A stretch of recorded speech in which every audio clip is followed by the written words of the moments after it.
കിച്ചൂട്ടന് സ്കൂളിലേക്കൊരു flower pot കൊണ്ടുവന്നായിരുന്നു. അത് നമ്മുടെ പ്ലാസ്റ്റിക്കിൻ്റെ കുപ്പി കൊണ്ട്. നേരെ യൂട്യൂബിൽ കയറി നമുക്കപ്പോൾ ഐഡിയാസ് കിട്ടി. നമ്മളും അപ്പോൾ അതുപോലെ ഒരെണ്ണം ഉണ്ടാക്കിയിട്ടുണ്ട്.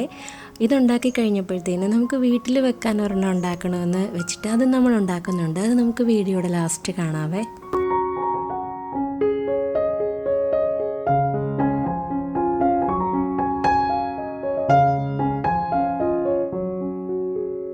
ഇന്ന് ഗാർഡനിൽ പുല്ല് പറിക്കാനോ അങ്ങനെയൊന്നും നമ്മൾ ഇറങ്ങുന്നില്ല. കാരണം കുറച്ച് തലവേദന പ്രശ്നങ്ങളൊക്കെ ഉള്ളതുകൊണ്ട് പുല്ല് പറിക്കലിനൊക്കെ നിന്ന് കഴിഞ്ഞാൽ അത് ഇരട്ടിയാകും. അതുകൊണ്ട് തന്നെ നമ്മൾ ചില ചെടികളിലൊക്കെ ഇങ്ങനെ പൂവ് വരാൻ പാടില്ലാത്ത ചെടികളൊക്കെ ഉണ്ടല്ലോ.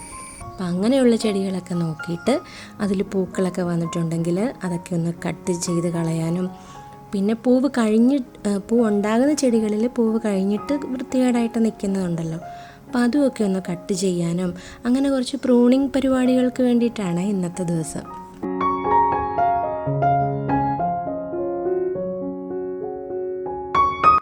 കോളിസ് പ്ലാന്റ് അങ്ങനെ പൂക്കാൻ നമ്മൾ അനുവദിക്കാറില്ലല്ലോ. പൂവ് അത് വരുമ്പോൾ തന്നെ നുള്ളിക്കളയണം. ഇതിപ്പോൾ ഇത്രയായതിന് ശേഷമാണ് എൻ്റെ ശ്രദ്ധയിൽ പെട്ടത് കേട്ടോ. അപ്പോൾ ഒന്ന് രണ്ട് ടൈപ്പ് കോളിസ് പ്ലാന്റ് നമുക്കും ഉണ്ട്. അപ്പോൾ അതിലൊക്കെ പൂക്കളൊക്കെ വന്നതൊക്കെ ഒന്ന് നുള്ളിക്കളയുവാണ്. അപ്പോൾ അതൊക്കെ കഴിയുമ്പോൾ അവിടെ നിന്ന് നിറയെ ബ്രാഞ്ചസ് വരുമല്ലോ. ഈ ഒരു പ്ലാന്റിനേക്കാൾ എനിക്ക് ഒരുപാട് ഇഷ്ടം ആദ്യം കാണിച്ച ആ ഒരു റെഡ് പ്ലാന്റില്ലേ, ആ കീറി കിടക്കുന്നത്, അതെനിക്ക് ഒരുപാട് ഇഷ്ടമാണ്. അങ്ങനെ നോക്കിക്കൊണ്ടിരുന്നപ്പോഴത്തേനാണ് നമ്മൾ കഴിഞ്ഞ ഒരു വീഡിയോയിൽ കാണിച്ചായിരുന്നു കുറച്ച് മുളകൊക്കെ നമ്മൾ പറിച്ചെടുക്കുന്നത്. അപ്പോൾ കുറച്ചുകൂടെയൊക്കെ മൂത്തിട്ടുണ്ട്. കുറച്ചുകൂടെ എന്ന് വെച്ചാൽ ഒരു 5-6 എണ്ണം മൂത്ത് കിടപ്പുണ്ട്. അപ്പോൾ അതുമൊക്കെ പറിച്ച് മാറ്റിയേക്കാം, എന്നാലല്ലേ ഉള്ളൂ വീണ്ടും മുളകൊക്കെ ഉണ്ടാകുകയുള്ളൂ.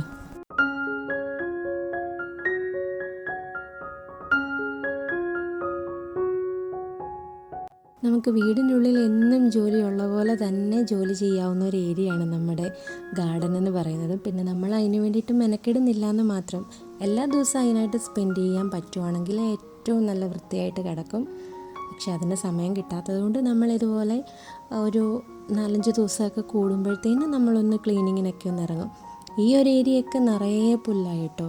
പുല്ല് കളയും തോറും വീണ്ടും വന്നുകൊണ്ടിരിക്കും. അപ്പം നമ്മുടെ ജമന്തി പൂക്കളൊക്കെ കുറേയൊക്കെ ഒന്ന് കഴിഞ്ഞിട്ടുണ്ട്. പൂവ് കഴിഞ്ഞ് കറുത്ത് കുറച്ച് വൃത്തികേടായിട്ടൊക്കെ നിൽപ്പുണ്ട്. അപ്പോൾ അതൊന്ന് നമുക്ക് കട്ട് ചെയ്ത് കളയണം. എന്നതെനിക്ക് വീഡിയോ എടുക്കാൻ പറ്റില്ല കേട്ടോ. അപ്പോൾ പിന്നെ നമുക്ക് അകത്തേക്കും അതുപോലെ ഒരു ഫ്ലവർ പോട്ട് ഉണ്ടാക്കണം.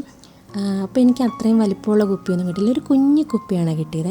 അപ്പം ഉള്ളത് കൊണ്ട് ഓണം പോലെ എന്ന് പറയുന്ന പോലെ ഒരു ചെറിയ രീതിയിൽ അതിനൊന്ന് കളറൊക്കെ ചെയ്ത് കുറച്ച് ഇലയൊക്കെ ഇങ്ങനെ ഒന്ന് ഒട്ടിച്ച് ഒന്ന് സെറ്റായിട്ടുണ്ട്. പിള്ളേർ വൈകുന്നേരം വരുമ്പം അവർക്ക് ഹാപ്പി ആകാൻ വേണ്ടിയിട്ടാണ്.